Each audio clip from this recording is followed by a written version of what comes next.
Alright, what's going on my broskiis? My name is Toadskii, back again, here to bring you guys yet another One Piece Treasure Cruise video. Today we're back with another tier list video. So currently, it is the 2nd of July as of me recording this video, 12:43 AM. So I'm recording this relatively late / early in the morning, but I decided, let's get this tier list done. So, once again, if you guys have no idea what this tier list is about, we go ahead and rank all characters or all SugoFest exclusives in the game based on quite a few factors, the speed, the reliability, the clear rate, the amount of usable characters and viable characters, and how versatile the unit is. So can this unit be put on a lot of different teams? And can this unit just be applied with a lot of other cool characters and synergize with a lot of other cool characters in the game? That's basically what I go off of. Typically, Captain Effect takes more precedence over the special ability and the Switch Effect, and etc. But if a character has like a terrible Captain Effect, but like a God tier special and a really good Switch Effect, for example, like that's going to make the character shoot up in terms of usability on my tier list. So you guys who have been around the channel for a while will know how these tier lists work, so without further ado, let's get into it. I do want to address something as well, as we are once again on Tier Maker. For those of you who don't know, we used to just make our own specific graphics for this, and I did make a straw poll as well, so if you guys want to vote for the straw poll, I'll leave it again down below in the comment section. I'll leave it as a pinned comment.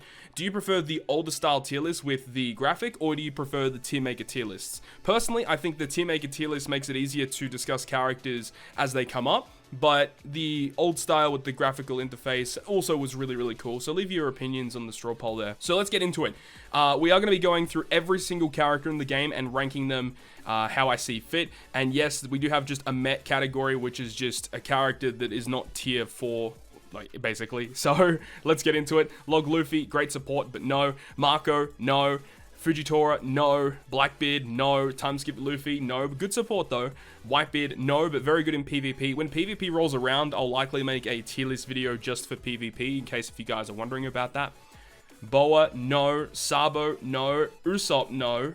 And I do have a 6-star plus, because the 6-star plus form is slightly different. Not too much different, but, this 6+ form does see more play, from what I've seen, in my experience, compared to the 6-star form. This Gear 4, no, who does have a good support effect though. Rayleigh, I am going to put in maybe tier 3. Now, normally I would have him in like tier 4, but honestly, every single month, every time I make this tier list, I kind of underrate Rayleigh. I literally use Rayleigh every single month for some piece of content, whether it be GARP challenges from now on, Colosseums, raid bosses, support effect. Rayleigh is so good, and that is one of the reasons I'm going to put him in tier 3. I use him so often, and he is one of the best units to have in the game, utility-wise. He's awesome. I love Rayleigh so freaking much. Lucci, not really. No, Shanks, V2 Boa, Law, Lucci, Kuzan, Lucy. Okay, this Lucy I'm probably going to put in tier 3, maybe tier 2, because Lucy is pretty good. I'm going to leave him in tier 3 for now, because he is a striker fighter, whereas the other one, I don't even know why this guy's on the list anymore. I probably should just have just the 6-star plus one, but he is still really good just by himself and can still be used. But I do think the Free Spirit quick 6+ version is much better.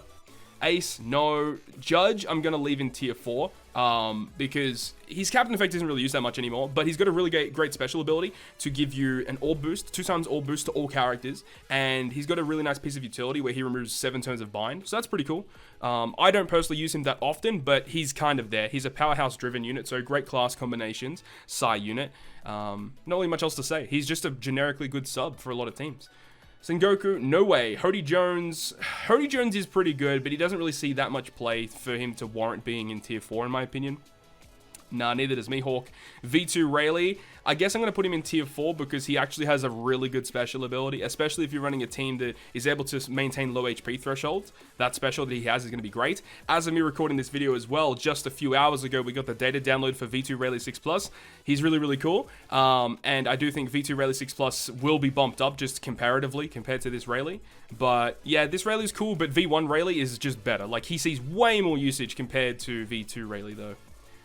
V2 Dofi, I'm also going to put in tier 4. He is, he's actually on paper, V2 Dofi is probably like a tier 3, maybe even tier 2. But in application, no, he just isn't that great. He is still able to be used to just cheese content. I know people are going to flame me for this, but yes, I do understand he's able to clear content. Like, I literally used him to clear Colosseum ores just a couple months back. He is still really good, but personally speaking, in my opinion, my subjective opinion, I just rarely ever see a need for this character. Obviously, you can use him, but is he optimal for content? Not really, right? Not really. Zoro has a great support effect, but no, this lore, he does still see usage because Cerebral are still really good. He's a 2.25 orb boost. He removes barriers on the enemy as well. He has AoE damage with his special too. And he's a Cerebral captain, but he's only a 3 times captain, which isn't that great. But mainly, you'll see him as a sub on Cerebral-based teams, but yeah, I'll leave him there for now. Crocodile is just, no, not good. Barto is not very good. Luffy and Ace, I do think, is still pretty good. I'm going to leave them in tier 3. I think tier 2 is pretty close for them, but I think that, honestly, nowadays, like, Luffy and Ace, they're just so weak comparatively to a lot of the other dual units in the game, and just comparatively to other Free Spirit captains. They're just bad in comparison to them. I would love to see them get a Super Evolution sometime soon. Who knows if that's ever going to happen. Dual Legends definitely deserve a 6+ in some form. So I hope we see that at some point. But, like, basically, they're just a worse version of every other Free Spirit captain in the game right now. Top tier Free Spirit captains I'm referring to. Lore, I'm going to leave in tier 4 just because he is still able to be used to cheese content, allow you to do specials through defensive effects. But, you know, as time goes on, this lore definitely gets a little bit weaker because it's harder to try and fit him in teams. Unless if you are literally building a team just to be utilizing V2 Dofi, it's very difficult to try and, you know, shoehorn him into teams, right? So, for that reason, I'm going to leave him in tier 4. V2 Shanks, I do think he is very good. He's still got a reasonably good captain effect, and his special is very good on Kizuna clashes, or, well, specifically with the release of Nami, Robin, and Pudding. This character makes them even better than what they already are. Full board of slots, and a 2.25 attack boost, chain boost, and he doesn't even have to be put on those teams. He can be put on a lot of different teams, just granting you an attack boost, orbs, and a chain boost. And he's irreplaceable in a lot of different scenarios. So I do think Shanks is still very good. He's got a great crewmate effect too, making Psi Orbs beneficial to all characters. And he also has an effect to add stats as well. Like, Shanks is good. One of the best subs in the game, in my opinion. V2 Akainu, I think he's on the same level. V2 Akainu is still very good, giving you the, you know, the end of turn damage. But as I said a little bit before, characters are getting outdated now as time has progressed. The end of turn damage is still really good. I do think that potentially he could be in tier 2 still. He probably is in tier 2 still because he has a similar special in terms of Shanks, you know, full board of slots, orb boost. He doesn't give a chain boost, of course, but that captain effect is like a lot better than Shanks in my opinion. The end of turn damage still, you know, plays impact into how you're able to clear content. Used him for some GARP challenges too. Yeah, I'd say he's pretty fair to leave in tier 2. And I think Aokiji is pretty similar to leave him in tier 2 as well. And he's just going to get progressively better as they release more and more Psi and quick related characters. It's going to be interesting on JP when they eventually release the Psi super type legend characters. I hope that they don't make it an attack booster so that you could use this Kuzan potentially with him or her, or whoever it is. That'd be interesting to see how they, you know, kind of play into that. Either way, Kuzan just gets even better as they release more and more characters for him. But the thing about it is, he's very difficult to use, and you know, having to hit with two Psi characters and then a quick character, Psi quick, isn't fun, but still reasonably good and a great special effect that's able to be used in a lot of content. I don't know if I'd put him in tier 2. I think Kuzan is a little weaker than Akainu because I feel like Akainu being able to abuse strength and int characters, I feel, is a little bit better in this day and age compared to Psi and Quick. My opinion, I think that's pretty fair. Kizaru is trash. Buggy, I don't care what you say, he's trash. Jinbei, I'm going to put into tier 3 or 4. I think I'm going to put him into tier 4 because Rayleigh has a good special and a good support, whereas Jinbei just has the good special. I use Jinbei very often, very similar to Rayleigh. I use him every single month, you know. I don't really pay him much notice, but he does go unnoticed a lot. And very, very underrated. Being able to give you AoE damage, matching slots to fighter characters, and removing 5 turns of Rainbow and Blue Shield is just exceptional. And being a fighter powerhouse, being able to be put on a lot of really good high-level teams, Jinbei is a fantastic unit that's irreplaceable in a lot of situations. Well, no, I wouldn't say in a lot of situations because he is easily replaceable, I would feel, with other rare recruits, but Jinbei is just better because he's a legend. He has better stats, typically has the more socket spots, typically, but, you know, characters these days typically have 5 socket spots, and the fact that his classes, fighter and powerhouse, is really good. Anyways, quick Gear 4 is still really good, tier 3. Rainbow Captain, 2 times attack boost, still really good. Tesoro, I'm going to leave in tier 4. He's got a fantastic support effect. The only problem is he can only really attach to, what's his face, Dice and Baccarat, really, the rare recruit versions of them.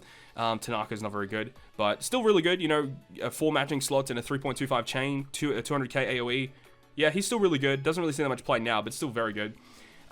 This judge, I'm also going to leave in the same tier as this judge. I might as well put them together because they're essentially the same thing. But, well, they're not essentially the same thing. They're the same character, but their specials are way different. One's an all booster with utility. One's an attack booster with damage reduction. So they are completely different, but they are both relatively good subs for different teams. V2 Sanji, I think, is going to be in tier 3 still. Fighters are still relatively good. I mean, there's Jinbei, you know, good utility and stuff.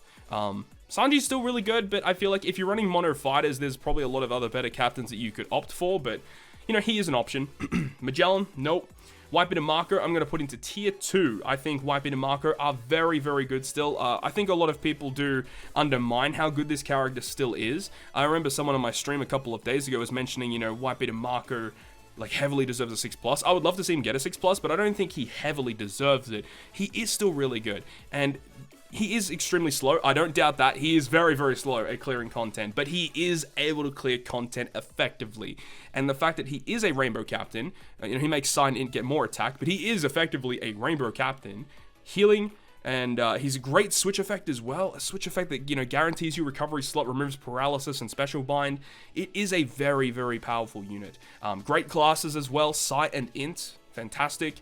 I don't see anything wrong with this character, and he will still see more play as time goes on. I personally don't use him that much just because speed is a big factor for me personally, but he is still really, really good, and you can't take that away from him. Corazon, I'm going to put into tier 3. Same tier as Rayleigh. I think that's a very, very fair place to put him. You know, obviously he's nowhere near like the same power level of some of these other legends here, but in terms of overall usability, Corazon is amazing. Great healing, removes 3 turns of a lot of debuffs. One of the best support effects in the game with Rayleigh, of course. Yeah, Corazon, I would say, is in this class of characters. Plus, being Free Spirit and Cerebral, 2 of the best classes in the game. So good. Shiki is... I'm going to actually drop him from this tier here. Yeah, I'm going to drop him from tier 4. He is just... He never sees play. He's never a required unit for content. He's never really an ideal unit unless if you're trying to speed farm content or cheese content, basically. And in my opinion, that's not really something that should be celebrated in terms of the unit. He's just not that good. Neither's NL, neither's Brook. This Sanji is still relatively good. I'd say he's just holding on onto tier 4 right here. He's okay. Garp is still really good as a sub. V2 Jinbei, I would say, is also one of those units that's like just holding on. It's the fact that he's just like a weaker version of Stampede Luffy. Yeah, he's not that great. Frankie, I'm going to put into tier 4 as well. Not really much else to say about Frankie. He's just a really good unit that hybrids extremely well with a lot of other top tier legends. Like, Frankie's the unit that you go to if you don't have the other top tiers. He's actually really good in Kizuna Clash as well. Like, for example, if you wanted to run like a mono fighter team, you could run this guy as your captain with something else, you know, like Luffy Lore, for example, and you can make your fighter teams hit really, really hard because of his captain action, making the fighter characters hit for like a 5.25 multiplier or something. It's just ridiculous. Capone, I'm going to put into tier 4 as well. Capone is still really good. The fact that he's able to, you know, give you the shooter attack boost and the big father effect is quite impressive. But again, shooters are just not that great. And if you've got Halloween Ace, there aren't too many situations where you're going to be using Capone that much anymore. Unless if you specifically need big father for some piece of content. But most of the time, if you've got Halloween Ace, you're probably not using Capone. But as I said, some specific content requires it. Zephyr, no, he is getting trashed now. Carrot is very good. I am rating Carrot into tier 2. I think that she is, again, still one of the best legends in the game. Speed farming, going through defensive effects. If you need to clear content fast, Carrot is your gal. Very good. Not really much else to say about her. She's great. Cavendish is garbage. Snake Man. Snake Man is going right up the top still. I still think Snake Man is one of the best legends in the game, no doubt. And if you think otherwise, then you are just simply incorrect. V2 Katakuri, I am personally putting him in tier 1. I do think that Katakuri, despite his speed in the game, is still an exceptional unit that can be abused heavily. And he is just really good for clearing high-level content. You know, sometimes you just need to hit content really hard, and you know, if you've outused all of your specials along the way, and you've saved up that Katakuri for the final boss, You know, it's 18 million damage, you know, if you've stored it up correctly. But if you count the actual special damage as well, that's an additional 6 million. So you can get up to like 24 million damage just with this guy alone. And that's without counting normal attack damage as well. So 25-ish million damage at least, you know, when you launch the special in full capabilities. And even you can launch it if the enemy's got a barrier or something. You can launch the special, break through the barrier, and still do a ton of damage. The fact is he doesn't really see that much use as a captain anymore, but he's still a Psi unit. He is fighter, and he's powerhouse. So he has great class combinations, great color, and still, as I said, can be abused on a lot of different teams. But personally, I don't really use him that much anymore, unless if, you know, the content requires it, but I still think Katakuri, in terms of his overall kit on paper, is still a tier 1 worthy character, for sure. Inu is garbage. Neko is garbage, but has a very good support effect. Barton and Cavendish, I think Barton and Cavendish are still tier 1. Now, this is the thing about Barton and Cavendish, is I don't think Driven specifically are that good. I mean, if you've got Bullet, Bullet's another example, but if we're looking at just the Driven class and you want to build a team with Barton and Cavendish, the thing is the Driven class is kind of bad. it's really unfortunate because the Driven class, they just haven't had that many good units recently. Like, I feel like if you go and try and build a Driven team to clear, like, hypothetically, just try and look at the GARP challenge that happened recently, right, against Doflamingo, not Dofi 2 but Dofi 1, the Driven class one. Most of the time, the Driven teams for that were either Bullet teams, which is really good still, like Bullet is amazing, Barton and Cavendish teams, and like maybe V2 Dofi if you wanted to cheese it with V2 Dofi.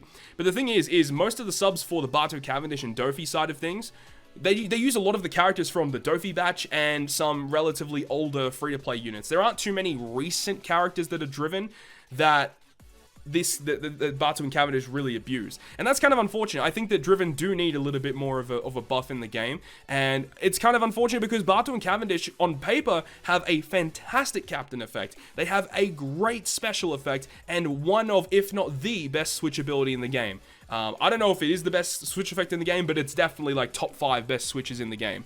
Very defensive, they heal, and they're very offensive with their captain and special. So I do think Barton and Cavendish, even if they're not boosted on a team, they're still really good to have as a sub for their defensive capabilities, honestly. I do think Barton and Cavendish are still a tier 1 worthy character.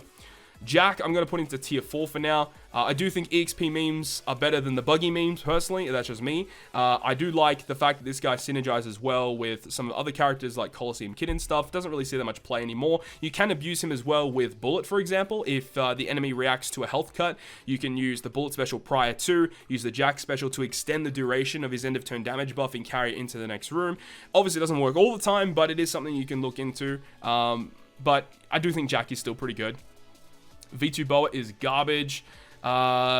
Dex Sabo is not very good. I mean, you could make a case to make him relatively high, like in here or here. I guess Sabo, still on paper, he's got a good special for fighters, shooters, and free spirit, or boost and chain. But if you have a, what's his face, Luffy and Zoro, you don't really need this guy anymore. It's just, I'll leave him here for now, I suppose, but he's just not that great. This is an older character that's really good for Driven, but I don't really want to put him to tier 4 because he just isn't used that much. Sanji and Judge, I might be a little bit biased here, but I do think they're a tier 1 worthy character. I love Sanji and Judge. I think they are one of the most underrated characters in the game. I don't see enough people talk about Sanji and Judge. I love this character so goddamn much. And the fact is Powerhouse, it goes without saying, Powerhouse is one of the best classes in the game. And the fact you have a character that not only gives you a 2x attack and or boost with their own special, but you can use their switch effect, guarantees them a tandem slot, which they treat as beneficial, but it also gives your team a combo boost that can be stacked with other chain multiplier boosts, and when they switch, they remove all special bind off themselves, so they're guaranteed to get their special off, and when you use their special, they remove 5 turns of paralysis on your team. Like, this unit's insane. This unit is actually bonkers. I love Sanji Judge, and like this month in particular, like I used them a lot recently, and they're just so good. Cracker is one of those characters that has a not so nice captain effect, but amazing sailor and amazing special. Great support effect that is used for some content too. I'm going to put him into tier 2 just because they are extremely usable on Kizuna clashes and usable just for other pieces of content. Really good if you can apply the effects of both the chain and the color affinity boost. If you're able to do that, he's an amazing asset to your team, and the fact that he gets some of the best orb manipulation in the game as well. Cracker is a phenomenal subunit. V2 Mihawk and Zora, I'm going to put into tier 4. Slashes are... no, I can't. I got to put them in tier 3. If you are running mono slashes, like, obviously, you would probably want to run Luffy Zora. I think Luffy Zora is probably the best slasher captain in the game currently. But if you don't have your own copy of Luffy Zora, then you'd be running this guy probably as a friend or something else. But you wouldn't run this guy because, obviously, Luffy Zora are a chain locker. And chain lockers are not good with this Mihawk. But, you know, I feel like if Sanji's here, Zora has to be here as Zora. Mihawk has to be here as well. And I feel like these two are pretty much on the same level as each other. So that's just the whole reasoning behind putting them here. And I'm kind of content with that. I mean, I don't really think any of these characters here, I would say, are above these. I would much rather have these characters than some of the characters here, personally. That's for sure. But anyway, that's my opinion. V1 Big Mom, I'm tempted to put her in the meh tier. I don't like Big Mom V1, and many people that would know me know that I think that. I think V1 Big Mom is garbage, but when PvP rolls around, she is going to be mighty fine, that's for sure. V2 Fuji, no, trash. Luffy Law, tier 0. Need I say more? I don't think I do. V2 Big Mom. I think V2 Big Mom is in the same tier as Cracker. Wherever Cracker is, V2 Big Mom is going to be following. I feel like both of these characters are just immensely powerful units for, as I said, Kizuna Clash and stuff like that. Even on teams where Big Mom isn't boosted, she is still like a pretty optimal sub to bring because of the stat boost and the chain boost, or chain multiplier lock, whatever it is. And that's just the main reasoning behind it. She is just so good. So yeah, V2 Big Mom's awesome. Sabo Koala, I am also going to be putting them into tier 0. Consistently showing off how good they are. They are being as Free Spirit Cerebral, 2 of the best classes in the game. They've got access to many characters. They have a switch ability to get them color affinity. They've got an attack boost to give them an attack boost. They remove block orbs, badly matching slots. They remove the negative orb enabling buff. They've got a 4 times to 4.5 times Free Spirit and Cerebral Captain. This unit is so good. So good. Need I say more? Sabo and Koala, man. They're way too good. Cat Dog. I am going to put them into tier 3. I think this is an extremely fair place to put them. I would say they're almost a tier 2 character, actually. Main reason for that is just for the same reasonings as Cracker and also Big Mom. The fact that Cat Dog is one of those characters that helps a lot in Kizuna Clash, because you're able to, you know, use his special stage 2, hit only 2 perfects, which is not very hard to do. Sometimes if a character requires too many perfects, you're going to kill stage 2 Kizuna before you move into stage 3, and that's one of the problems with this Zoro, is the fact that when you launch his special, he does a lot of damage, and then you have to hit 3 or 4 perfects on top of it. You can't use this guy in Kizuna Clash to get his 2.5, unless 2.25, unless if he has a barrier or a defensive effect to block the damage first. You just do too much damage. But this guy, he doesn't do any damage, and you only have to hit 2 perfect, so that's much easier to do, and he'll give an orb boost to Cerebral and Striker. So, like Cerebral, as I said, you know, just working really well with these guys, because they're a 2.25 attack. This guy is Cerebral, but he's an orb booster. We'll get to more characters later on, but yeah, this guy is awesome. Love it, love it, love it, love it. Akainu, yeah, tier 4, and he's going to get better over time, especially once the Snake Man character comes out. Snake Man V2, that is. He gets even better. Nami is really good. I'm going to put her into tier 3. Tier 3 is really good. I'm tempted to put it to tier 2, actually, now that I'm thinking about it. But then again, now that I am thinking about it, Shanks honestly could probably go into tier 2 as well, because like these are all like Kizuna Clash units. These units in Kizuna Clash are kind of busted. Especially Shanks. Probably should have thought of that a little bit earlier. Yeah, I feel like these 4 specifically have to be in tier 2 still. Yeah, I'm pretty comfortable with that for sure. Vivi Rebecca, I am putting them into tier 1. So Vivi Rebecca are an interesting unit in the fact that their captain ability is usable. It's very difficult to use though, because you need to make sure you're hitting with type advantage, and it just takes a lot of pre-planning on your team to ensure that you're able to actually get the captain effect to work properly. I think that this character is probably the best sub in the game.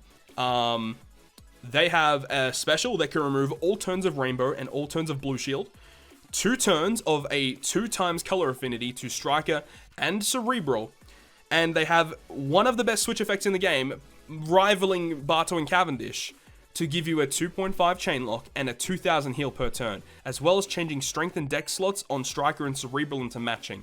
This unit does so much, and the fact is even on teams where they're not boosted, they're continuously going to see play.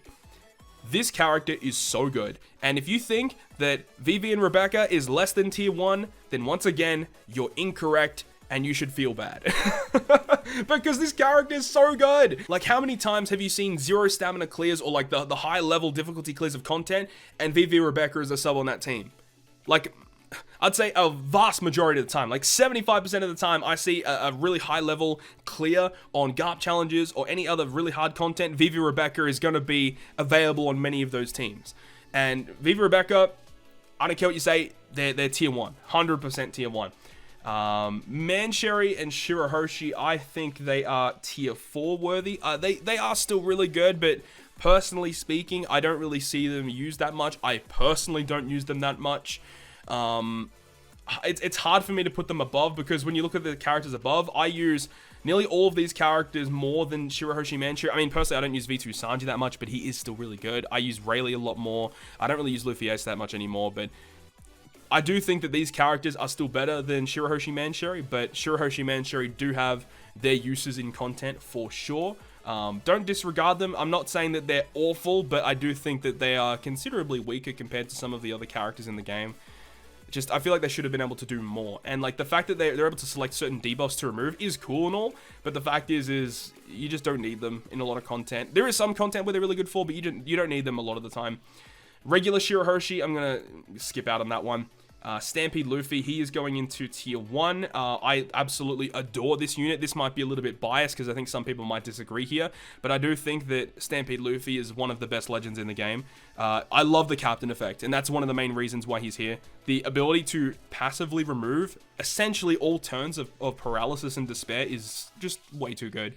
4 times to 3 classes, 4.5 to himself. You have damage reduction, you have lots of beneficial slots. The only bad thing about the character is his special, and I don't argue that. I do think his special could have been a lot better. But there are certain situations where, yeah, that special ability is just going to be enough. It's going to be just enough damage in order to, you know, get over the boss. And, you know, obviously you can run subs to enhance that damage, of course, you know. But, yeah, the special ability, I agree, is not great, but that captain effect is way too good to not be considered for tier 1, in my opinion. Bullet. Yeah, Bullet's tier 0. Yeah, he's tier 0. Kaido. I'm gonna put Kaido into tier 1. He just sees way too much play. I don't care what you say. Kaido just sees way too much play. If you're able to run Kaido for content, you should probably run Kaido for that content. Most of the time, he is the fastest option. You know how good Carrot is, but the fact is Kaido just takes less effort. And he's a striker and powerhouse captain, which are great because powerhouse are arguably the best class in the game. Strikers are still relatively good, but powerhouse are just way too good. When you've got access to this, and then this, and then even this, like this, oh my god, there's way too many good units here. This, like, you can't argue with it. Powerhouse are just way too good. Strike and Powerhouse are really good, and Kaido just abuses both of them. So, yes, that's why I think that. Now, Katakuri V16+, I'm going to put into tier 3. I think that's a pretty fair place to put him. I don't think he's tier 2, because I feel like the characters here are way more useful, and see a lot more play. Like, I'd say he's very close in terms of captain usage to V2 Akainu, but in terms of special usage, I feel like Akainu's special is much better than Katakuri as a sub, because when you use Katakuri as a sub, you can't get the delay. You have to use another character to delay in order to get the conditional boost.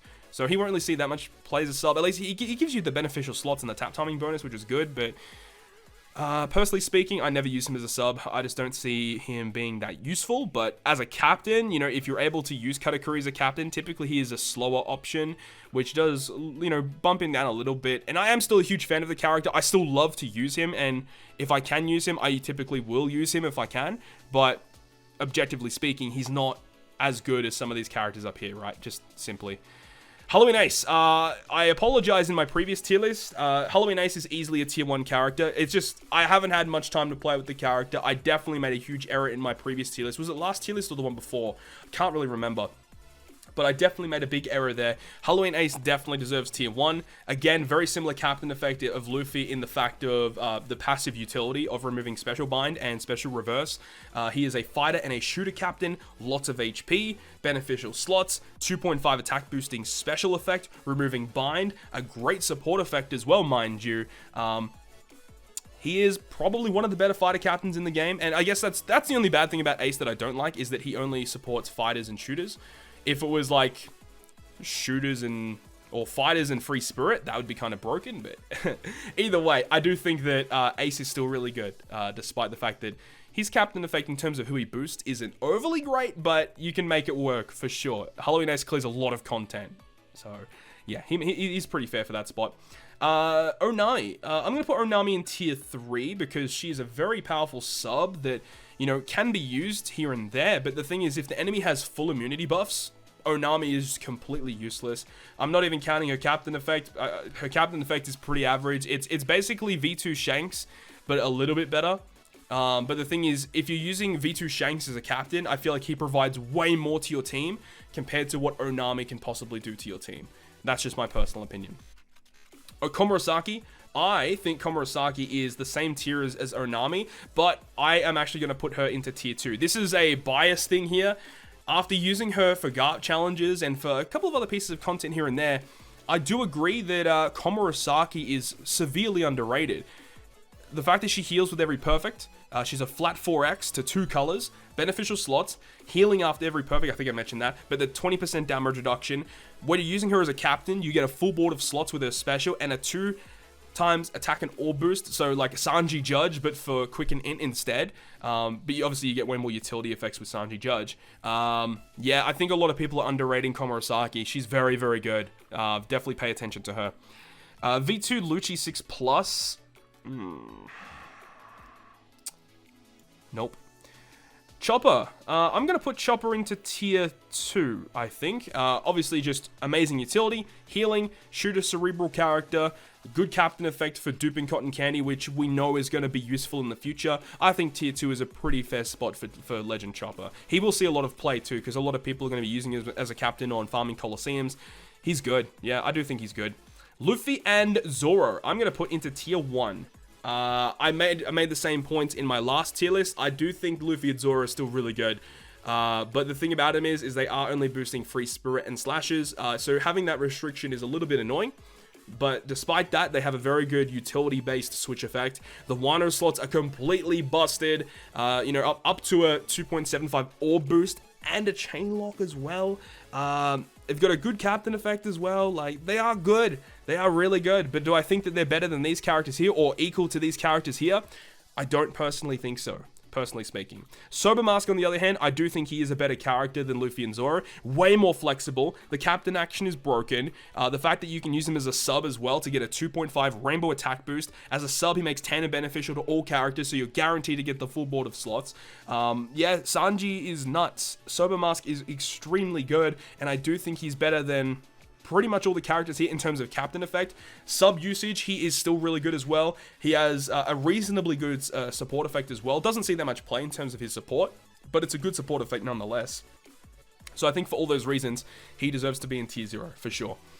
This Lucy right here, I think, is a little better than this Lucy, and for that reason, I'm just going to pop him up into tier 2 because he's just slightly better than old Lucy, so pretty straightforward there. Robin, I think I forgot her in my last list, but I'm going to put her into tier 3. She's got a good cerebral boosting captain effect, and she is a damage blocker, damage immunity, and beneficial slots, 2-turn, 2 times attack boost to cerebral. Very, very good. Nami and Robin. Now, look, I haven't had too much time to play around with Nami and Robin, so tentatively, I'm going to put them into tier 1. I don't know if I completely agree with that currently, but I think on paper, they deserve to be in tier 1 in terms of every type of effect that they're able to provide to your team. I think tier 1 is a pretty safe bet for them, and obviously as time goes on, I'll be able to change this over multiple months, but I do think currently, tentatively, they're probably tier 1. Now, pudding.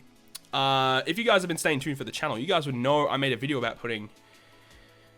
I don't like pudding. I'm putting her into tier 4. I don't care what anyone says. I don't think she's a mech character. She's definitely not. But I would really love to use a lot of these other characters over Pudding, for sure. Like, I just really dislike her effects. And if you guys want to see a much more in-depth analysis in terms of what I said about her, go check out my video on the Pudding Showcase. I'm not a big fan of this character. I think she's okay. I like the creativity and the uniqueness of the character. But I don't like entirely what they decided to do with her. I just feel like she's completely unnecessary in a lot of content where you could use her, or you could just replace her with another unit that kind of makes your team a little bit better and has more synergy. Just my opinion. Either way, let's move on. Quickbeard is a severely underrated legend. I'm putting him into tier 1, and if you disagree, then I'm sorry, but it's just what I think. I think Quickbeard is phenomenal. Phenomenal! Quick Corazon. I unfortunately still haven't pulled this guy. Look, I don't know where to put him. It's kind of funny because I have done cumulatively over 50 multis on rate boosted parts since this guy has come out, and I still haven't pulled him. I don't know what's going on. I hope I can get him soon. As for where I'd place him, I feel like tier 1 is probably where he would be placed. It's difficult though, because I've never really had much of an opportunity to try him out. I do think he is really good on paper though. He's basically the same captain effect as Sanji and Mihawk, but better. And he has a great, really good special effect. He has tap timing bonus for his sailor effect. I don't remember what his support effect did. I assume it's a statistical increase, but I don't actually remember. But I think for now, tier 1 is a pretty fair spot for him. And for Kung Fu Luffy, I'm going to put him into tier 4. And I think I'll leave him there. He could probably go into tier 3 as well, but I think tier 4 is a pretty safe bet to put him there. So there we go. That's the full rundown of my tier list there. I'm not going to show you guys the stuff below tier 4 there, but there we go. That's the rundown of my tier list for July 2020. If you compare this list to last month's tier list as well, I think it'll be severely different, and I think running a tier list like this really goes through my thought process rather than, you know, have the same list as last month and then just change a couple units around. With this, I'm starting from scratch every single time, which I think gives a better overview of each character and how they're doing at that current point in time. So I feel like this particular way of doing it might be a little bit better. But I do actually think that this is probably one of the better tier lists that I've made in terms of where characters are placed. There aren't too many characters here that I would think need to move up or move down. There's obviously characters that I have no idea about, like Nami, Robin, and V3 Corazon. I'm not really too sure where I'd personally place them. But I think everyone else is in a pretty good position. So that's going to be the end of this one, guys. Hopefully you enjoyed this month's tier list. Obviously, we'll be back at the end of July talking about the next month characters. We are expecting, you know, the Shanks crew and the Arlong crew to be arriving probably before the next tier list video. But when the next tier list video goes live, it's going to be live during the French Anniversary Sugo Fest. So it's going to be interesting to see what happens. Are they going to introduce some new characters along the way? We have no idea, but I'm very much looking forward to it. Let me know your thoughts and opinions down below in the comment section. Hopefully you guys enjoyed the video today, and if you guys did enjoy it, make sure you go ahead and leave a like, and if you want to stay up to date with all the content that I post, including more One Piece Treasure Cruise content, make sure to hit the subscribe button down below. But on that, guys, I'll see you guys within the next video.